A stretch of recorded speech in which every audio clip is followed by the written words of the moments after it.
Ready to unlock that inner salesperson? Don't worry, we're not talking about those late-night infomercial vibes. No, not at all.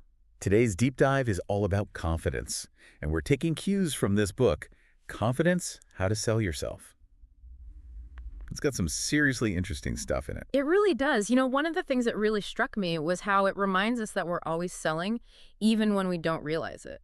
So true. Every interaction, whether it's a quick chat or a job interview, there's an element of persuasion there. You're presenting your ideas, you're showing your value, and hoping the other person's buying in. Right. Like, haven't you ever left a conversation thinking, wow, they really sold me on that idea? Absolutely. But this book isn't about, like, being pushy or manipulative or anything like that. Yeah. It's more about how do you master your communication so your message truly lands? Exactly. And they kick it off with a point that just completely hooked me. They said, people are more likely to be persuaded by someone they like, even if they disagree with what they're saying. Oh, interesting. That likability factor. Okay, so Bill Clinton charisma aside, how do you apply that? Like, what's the book say about, like, when you walk into a room, how do you kind of nail that first impression? Well, this is where it gets really interesting. The book actually breaks down specific techniques that anyone can use. Like one of them is something called the open face. Open face. I will say, before I read this book, I wasn't 100% sure what that meant. Sure. Can you break that down for us? Yeah. Open face is basically using your facial expressions to project warmth and approachability. So think raised eyebrows, a genuine smile, nodding along, like you're really engaged. It's like you walk up to someone, they've got a big smile versus a frown and crossed arms. Exactly. And it subconsciously signals to the other person that you're receptive, that you're trustworthy. You instantly feel more comfortable with that person. Exactly. It disarms people and it makes them much more receptive to what you have to say. The book also talks about using a living room voice instead of a boardroom voice Oh, I like that. because people respond to warmth. Yeah, that makes total sense. So we're talking open face, we're Yeah. talking living room voice. What about hand gestures? Because I feel like that can be really distracting, especially if someone's like fidgeting during a presentation. Oh, it's true. And it's funny because hand gestures are so ingrained in how we communicate, but we often do them unconsciously. And so the book actually highlights a few of these like kind of no-no positions, like, if someone's like clutching their wrist or, fidgeting, it conveys nervousness and insecurity. Yeah, or hands in their pockets. Oh, yeah. You can just feel the audience like, oh, here we go. Yeah. So what's the like alternative there? So the book actually talks about keeping your hands loose and using them naturally to kind of emphasize your points, almost as if you were having a conversation with someone, getting animated. So it sounds like the takeaway here is be natural, be yourself. Absolutely. The more you try to be someone you're not, the more people can kind of see through that. It's true. Yeah. Because the more natural and the more authentic you appear, the more your audience is going to connect with you and, frankly, with your message. Okay, so we've got likability down, we're projecting confidence even through our body language. What about those times where your heart's racing, your palms are sweating? Yes. Those moments where all that confidence just seems to vanish. The dreaded fight or flight. Yeah. It's our bodies are hardwired to react to stress in very physical ways. But the good news is that you can actually hack your nervous system, and the book gives a surprisingly simple technique. It's called diaphragmatic breathing. Okay, I gotta be honest, when I first read that, I was like, is this getting a little too new agey for me? Sure. But they actually broke it down in a way that made sense. Can you explain that? Of course. So diaphragmatic breathing, as kind of woo-woo as it might sound, it's actually the most natural way to breathe. It's how babies instinctively breathe. Really? Yeah. But as we get older, we tend to develop more shallow breathing patterns. And so with diaphragmatic breathing, you're basically fully engaging your diaphragm, which is this large dome-shaped muscle that sits right below your lungs. And what that does is it helps to slow your heart rate, lower your blood pressure, and calm those racing thoughts. So it's like you're hitting the reset button on your nervous system Exactly. instead of those short, shallow panic breaths. Exactly. And the best part is you can practice diaphragmatic breathing anytime, anywhere. It's like building a muscle. The more you use it, the stronger and more instinctual it becomes, even in those high-stress situations. Okay, so I'm picturing this, right? You're about to walk into that big presentation, and you're like, okay, just breathe. Exactly. And it's not about being, stiff and over-rehearsed. It's about channeling that energy into a way that feels very calm, collected, and you're present in the moment. I Absolutely. love that. So we're breathing, we're present. What about those moments where you just need a beat to like gather your thoughts, especially in like a confrontational kind of situation? That's where the power of the pause comes in. Okay, so I like a good dramatic pause. Well, it's more than just the dramatic effect, although that's definitely a bonus.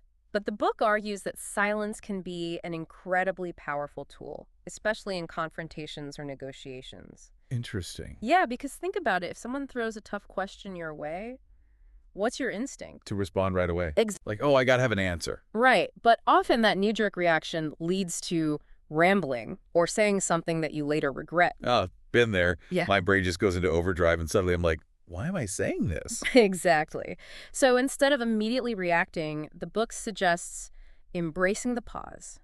Take a moment, gather your thoughts, do your diaphragmatic breathing. Okay, yeah, center yourself. Exactly. And then respond. And this not only makes you appear more thoughtful and in control, but it can also throw your counterpart off balance a little bit. Ooh, I like this, like the little power move, Exactly. but Yeah. disguised as thoughtfulness. Exactly. That's great. I love that. And it goes back to, again, not having these canned responses, really being present in the moment.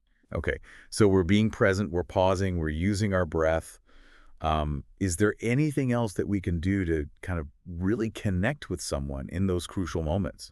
Well, that actually brings us to another really compelling point that the book makes, and that is the power of storytelling. Oh, I love a good story. Because dry facts and figures, they rarely resonate with people. But a well-told story, that has the power to really captivate, engage, and make your message memorable. It's the difference between like rattling off bullet points on a resume versus like actually connecting with someone and sharing a part of yourself. Exactly. And we as humans, we're hardwired for stories. They help us relate, they help us understand, and they help us remember information far more effectively than just isolated facts. It's like that saying, people won't remember what you said, but they'll remember how you made them feel. Yeah. And a good story does that. Exactly. It taps into our empathy and it creates a shared experience. Yeah, you feel more connected to that person. It makes them more relatable. Exactly. So now that we're on the topic of connecting with people authentically, let's talk about how to handle those tricky interview Ooh, questions. job interviews. Mm. I feel like those are like the ultimate test of selling yourself. It can be so nerve-wracking. Yes. Like, how do you get past those nerves? Well, the book, it actually starts with the mindset. And it encourages you to think of the interview not as an interrogation, but as a two-way conversation. Oh, I like that. Yeah, both sides are trying to figure out if there's a good fit. It's like a vibe check. Right. Exactly. Are we a good match for each other? Yes. And just shifting your perspective like that can really ease those like pre-interview jitters. Okay, so I'm calmer. Yeah. I'm feeling good. I'm vibing with them. Exactly. Then what? Then preparation. Oh, okay. And I'm not just talking about like rehearsing answers to common interview questions. Okay. It's about really understanding the company, the role, and how your skills align with what they need. So it's less about being the perfect candidate and it's more about showcasing what you bring to the table. Exactly. Like, here's how I can help you. You nailed it. And that requires real clarity about your strengths. And so the book actually suggests that you create what's called a skills inventory. Ooh, a skills inventory. What is that? It's basically like a cheat sheet, but it's a cheat sheet for your career highlights, Okay. where you list out your key skills and your I accomplishment. love that. So when you go into that interview, you can articulate your value really clearly and confidently. That's such a good idea. Okay, I'm taking notes. I'm making one of those after this. But even with all the preparation in the world, sometimes you get those curveball questions. Right. The ones that just like make your mind go blank. Yeah. What do you do then? That's where those techniques that we talked about earlier come into play. Okay. Remember the power of the pause. Yes. Taking a moment to collect your thoughts, even for a seemingly simple question, can make all the difference. Yeah, because it shows you're thinking. You're not just like word vomiting, Exactly. which I've done that before too. And don't forget that open face. Yeah, open face. It's like that subtle signal to the interviewer that says, hey, I'm comfortable here. I'm ready to have an open conversation. Okay, so we're open, we're honest, we're taking pauses. What about those like areas for improvement? Like, how do you talk about those? Because those could be tough. It can be tough, but again, honesty is key. Okay. And the book actually gives some great examples of how you can turn even those dreaded greatest weakness questions into opportunities Oh. because you're showing self-awareness and a desire to grow. Instead of just like, I don't know, I work too hard, Right. Exactly. which I feel like everyone Pass says, it down. which is like not even a real weakness. Right. It's Exactly. all about like owning your journey, Exactly. the good and, the things that maybe you stumbled on, but here's how you learn from them. Right. Showing your potential. And, these techniques aren't just for job interviews. Oh, okay. Think about salary negotiations, defending your ideas in a meeting, or even those tricky conversations we have with loved ones. It's true. These communication skills apply across the board. So it's like having a toolkit, but for your interactions. You got it. And like any toolkit, it's about choosing the right tools for the job, Ah, right? And mm. using them skillfully. But here's something really crucial that the book emphasizes. It's not just about getting your message across, it's about doing so with integrity. Well, it's huge. Right, because people can spot a phony a mile away. Oh, yeah. So true confidence, it's not about arrogance. Okay. It's not about manipulation. Okay. It's about being genuine, communicating with honesty, with empathy. Okay, so we've talked about how to sell yourself. What about selling something more tangible, like a product, a service? Absolutely. In fact, the book dedicates a whole chapter to selling products and services. Okay. And while the context might be a little bit different, the underlying principles are very much the same. Okay, so it's still about rapport, Yes. trust, communicating value. Exactly. Yeah. It really boils down to knowing your product inside and out, Okay. believing in its value, and being able to articulate that value in a way that resonates with your audience. Because if you're not excited about it, how can you expect anyone else to be? Exactly. It's Your true. passion will shine through, and that's going to make your message that much more compelling. Okay. But passion alone isn't enough, right? Okay. You have to understand your audience, their needs, their pain points. What problems are they facing that your product or service can actually solve? It's about listening as much as you're talking. Absolutely. Because Yeah. you can figure out like what is it that they're like really needing here. Absolutely. Remember, people want to feel heard. They want to feel understood. It's not about bombarding them with information. It's about having that genuine conversation and showing them how you can help. It's like that saying, people don't care how much you know until they know how much you care. Right. And it's so true. Showing genuine interest in your audience, that builds trust. And that fosters those valuable connections that are so crucial in any sales interaction. This is making me think about those late night infomercials. Right? Where it's just like you can just feel it's so forced, so pushy. Yeah. There's no connection there. And it's all hype and pressure. That is a perfect example of what not to do. Yeah. In fact, the book even talks about, like, Ed McMahon, Oh, really? the legendary pitchman. Okay. He was a master of building rapport and connecting with his audience. So instead of like those like hard sell tactics, it was about making people feel good about maybe making a purchase. Exactly. He was known for his warmth, his humor, and this incredible ability to make people feel like they were part of a shared experience. He understood the power of human connection even when he was selling a product. It's that human element. Exactly. Even in those like salesy situations, that's what makes the difference. Absolutely. And that human element, it extends beyond the initial sales pitch, right? It's also about how you handle those inevitable moments when things go wrong, Uh-huh. like when you have to deal with customer service issues. Yeah, because nobody wants to deliver bad news or deal with an angry customer. Nobody wants to do that. No. But the book actually highlights how even those really challenging moments are actually opportunities to build even stronger relationships with your customers. Okay. How so? By showing empathy, Okay. taking ownership of the situation, Okay. and offering solutions. So it's turning what could be a negative into a positive. Exactly. You're demonstrating that you care about your customer's experience even when things don't go as planned. The moment of truth for like, is this company good? Are they going to like back me up? You've got it. And handling those situations with grace and professionalism and a genuine desire to be of service, that can turn a frustrated customer into a loyal one. Oh, I love that. Okay.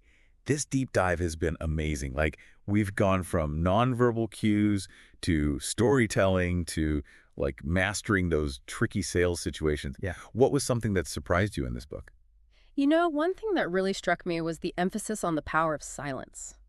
Oh, interesting. Yeah, because we often feel this pressure to fill every single moment with words. Oh, the silence. Yeah, exactly. But the book suggests that silence can be an incredibly powerful tool Okay. for reflection, for observation, and even for persuasion. So it goes even deeper than just like that pause. Exactly. It's more about just like being comfortable with quiet. Exactly. It's about being comfortable with silence and allowing those moments of quiet reflection to inform your communication.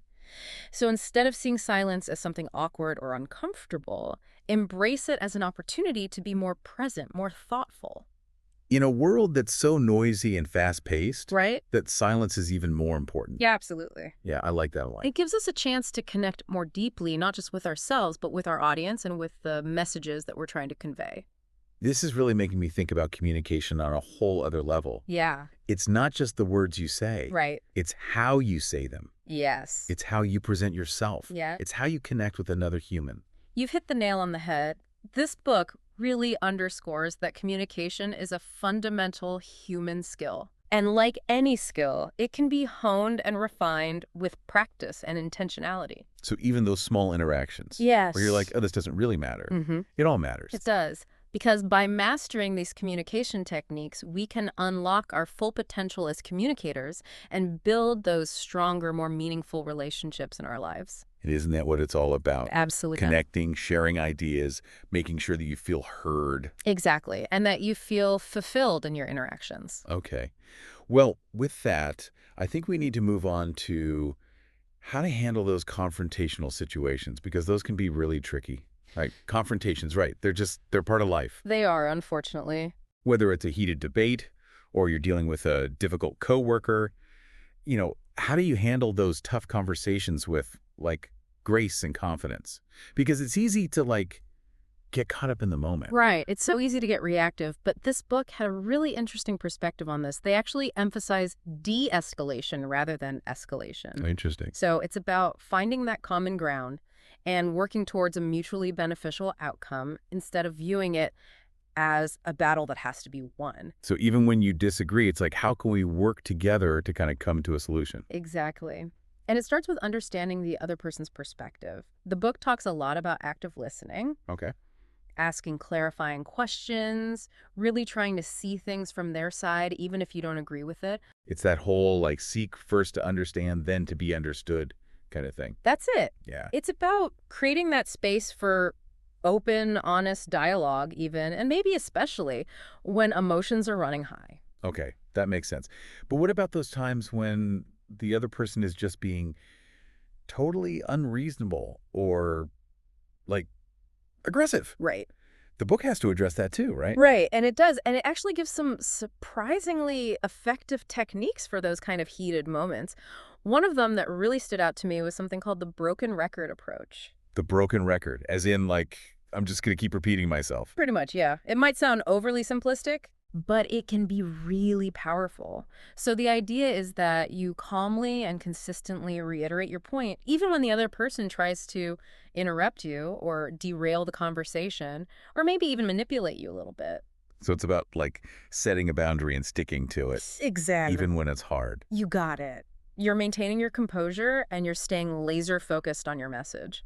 I feel like that would take some serious self-control, especially when someone is like really pushing your buttons. It does. And that's where, those breathing techniques, Oh yeah, there we go. right? It all comes back around. Center yourself. Exactly. Okay, so broken record, we're breathing. What else? Give me some more tools here. Another key point is depersonalizing the situation. So it's about separating the person from the problem and focusing on finding a solution that addresses, again, everybody's needs. So instead of it being like this personal attack, it's more like, okay, we have this issue. Exactly. Let's figure out how to solve it. Exactly. It's reframing the confrontation. It's no longer a battle to win. It's a shared challenge to be overcome. I love that shift in perspective. It's like taking the sting out of those disagreements. Exactly. And like you said, finding that common ground. Absolutely. And remember, even in the most heated confrontation, maintaining your respect and professionalism is absolutely paramount. The book really emphasizes the importance of treating the other person with dignity, even when, and maybe especially when, you vehemently disagree with their point of view. Yeah, remembering those human values, even when it's hard. Exactly. Because ultimately, that's what sets apart those who've truly mastered the art of selling themselves. Hmm. It's not about winning at all costs. It's about building those genuine connections, communicating with integrity, Oh. and finding that common ground. This deep dive has been incredible. It has. Like from power pauses to the art of storytelling to this broken record technique for those confrontations. Yes. This book has been packed with actionable advice. It really has. It's a good reminder that communication is an ongoing journey, a Hmm. skill that we're always developing. And by embracing those moments of growth, we can really unlock our full potential as communicators and build stronger, more meaningful relationships. Which, at the end of the day, isn't that what it's all about? Absolutely. Connecting, sharing, making sure that you feel heard. Yes. This has been an incredible deep dive into confidence, how to sell yourself. We hope you've enjoyed it. We have too. We hope you've learned a lot. And until next time. To be continued.